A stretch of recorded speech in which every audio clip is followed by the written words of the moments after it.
আসসালামু আলাইকুম সবাইকে। Welcome back to my channel simple cooking and living বিডিতে।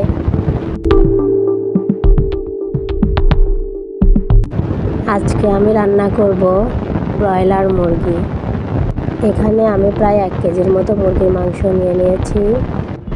এখন আমি লেবু ও লবণ দিয়ে কিছুক্ষণ মাখিয়ে রেখে ধুয়ে নেব। এতে ব্রয়লারের আষ্টে গন্ধটা চলে যাবে। সামান্য পানিতে দিয়ে দিচ্ছি 1 টেবিল চামচ মরিচের গুঁড়া, 1 টেবিল চামচ হলুদের গুঁড়া, 1/2 টেবিল চামচ ধনিয়া গুঁড়া ও স্বাদ মতো লবণ। ম্যারিনেট করার জন্য দিয়ে দিচ্ছি হলুদ ও মরিচের গুঁড়া 1/2 চা চামচ করে, 1/2 চা চামচ লবণ ও সামান্য পরিমাণে সরিষার তেল। এখন এটা কিছুক্ষণ রেস্টে রেখে দিব। একটা পাত্রে নিয়ে নিচ্ছি 1/2 কাপের মতো তেল।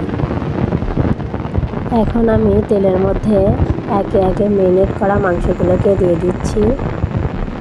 মাংসগুলোর 2 পাশ 2 মিনিট করে মিডিয়াম টু লো হিটে ভেজে নিতে হবে। মাংসগুলোকে তুলে নিয়ে অন্য একটি পাত্রে মাংস ভাজার তেলগুলো দিয়ে দিচ্ছি।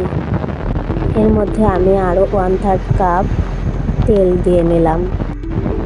এখন দিয়ে দিচ্ছি একটা এলাচ, দারচিনি টুকরো, তেজপাতা ও শুকনো মরিচ। এটা ফ্লেভার না আসা পর্যন্ত ভেজে নিতে হবে। এখন দিয়ে দিলাম 1 কাপের সামান্য কম পেঁয়াজ কুচি। পেঁয়াজের কাঁচা ভাবটা চলে গেলে দিয়ে দিচ্ছি 2 টেবিল চামচ পেঁয়াজ বাটা। এখন দিয়ে দিচ্ছি 1 টেবিল চামচ আদা রসুন বাটা। পেঁয়াজ ও আদা রসুন বাটার কাঁচা ভাবটা চলে যাওয়ার জন্য 1 মিনিট কষিয়ে নিলাম। দিয়ে দিলাম 2 চামচ পরিমাণ মশলা বাটা।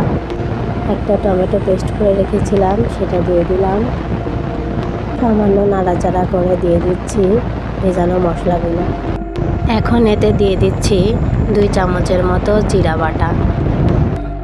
মশলাগুলোকে আমি সময় নিয়ে ভালোভাবে কষিয়ে নেব। কষানো যত ভালো হবে মাংসের টেস্ট তত দুর্দান্ত হবে। ভেজে রাখা মাংসগুলোকে দিয়ে দিলাম। এখন মাংসগুলো মশলার সাথে অনেক ভালোভাবে কষিয়ে নিচ্ছি।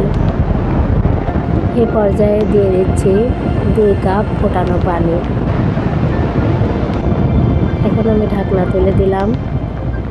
এই পর্যায়ে দিয়ে দিচ্ছি কয়েকটা কাঁচামরিচ, সুন্দর একটা কাঁচামরিচের ফ্লেভার আসার জন্য। মাংস দেওয়ার পর 15 মিনিটের মতো কুক করে নিলেই হবে। এর মধ্যে চুলার হিট 10 মিনিটের মতো মিডিয়াম থাকবে। আমি 2 বার ঢাকনা তুলে তুলে নেড়ে দিয়েছিলাম। এ পর্যায়ে এসে আপনারা সামান্য ভাজা জিরার গুঁড়া ব্যবহার করতে পারেন। আমি আবার 5 মিনিট লো হিটে জাল করে নিচ্ছি। এখন আমি পরিবেশন করে নিচ্ছি। রান্নাটা কিন্তু দারুণ খেতে হয়েছিল। আপনারাও চাইলে এভাবে ট্রাই করতে পারেন। ভিডিওটি ভালো লাগলে লাইক, কমেন্ট ও সাবস্ক্রাইব করতে ভুলবেন না যেন। আল্লাহ হাফেজ।